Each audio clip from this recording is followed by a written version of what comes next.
Trails and Tributaries Part 2. Written by the Furry Sith Lord. Pictures by Tauronium. Are we done yet? Doxy asked, and Striped Warrior sighed. This was the 5th time he had asked that. He finished putting the last pole in the tent and tied the tarp down on it. No, Striped Warrior replied. Are you done now? Doxy asked as he wagged his tail. When Striped Warrior said he was going to cook dinner, Doxy was more interested in eating than setting up camp. Acting like a pup?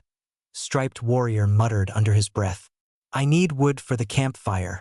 Get me as much as you can while I set up the campfire and our cooking utensils. Striped Warrior asked, and he was pleased that Doxy ran off to collect wood. At least he'd get a few moments of peace. Striped Warrior wanted to make sure everything was perfect because he was a Cub Scout when he was a cub himself.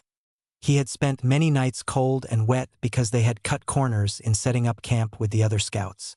The scout leader did this to teach them a lesson, and it worked.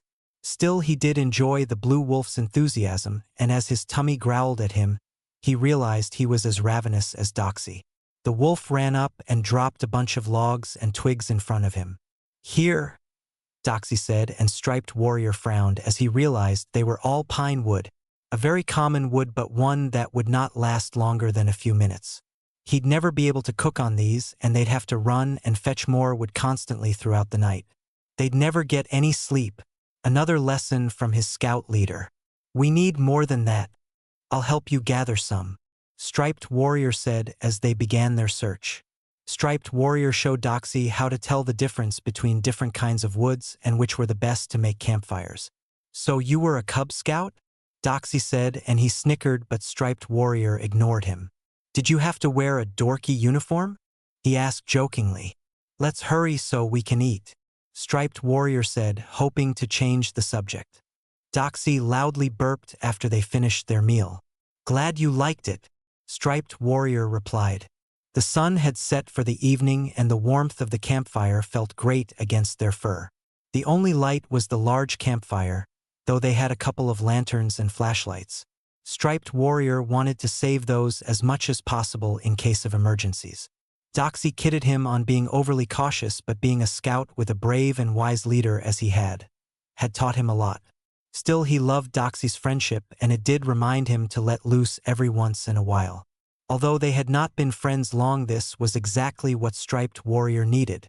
He still felt a pang of regret as he thought about his best friend Mike. While in college, just before he met Doxy, Striped Warrior had a best friend named Mike. He was a basset hound canine, and he was older than Striped Warrior, but they became great friends. More than friends, they were brothers in a way. One day he received the worst phone call that anyone could ever receive. Mike's mother called to tell Striped Warrior that Mike had not shown up to work that day. His boss called her to find out if everything was all right because Mike never missed work. She went to his apartment and she found her son dead. Mike had been getting ready for work, and when he got out of the shower, he seemed to have slipped on some water. He hit his head against the tub and died, presumably instantly. Striped Warrior was ready to die himself, and he wondered how he could ever go on without his friend/brother. Doxy started working with Striped Warrior, and at first he hated Doxy. He just seemed so annoying and pushy and trying to step in and take Mike's place. Doxy found out that Striped Warrior liked camping and invited him on an adventure. As a way to strengthen their friendship, Striped Warrior reluctantly agreed, and here they were. He started to see a new side of Doxy, and with the fear of Doxy trying to replace Mike gone, he realized what a great guy Doxy is, and he wondered if Mike had sent him so that he would not be alone. They both jumped as they heard several small canine howls that seemed to be coming from everywhere. It sounded like meaningless chatter to them, yet it sounded close, as if they were surrounded. Yotes, Doxy said as the fur on his hackles stood up. Why are they here? Striped Warrior asked nervously. Why are we here? They must have smelled the food. Now they think we're food, Doxy said.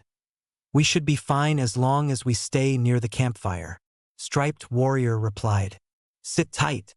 I'll lure them away, Doxy said as he used his paw to tap Striped Warrior's knee. Are you crazy? A gang of yotes. You won't stand a chance. Watch me, Doxy shouted as he rose and ran off into the woods. Striped Warrior swallowed hard and grabbed a flashlight. He was not about to abandon his friend. He lost Mike, but he was not about to lose Doxy. This ends part 2. We hope you enjoyed it. See you next time for part 3.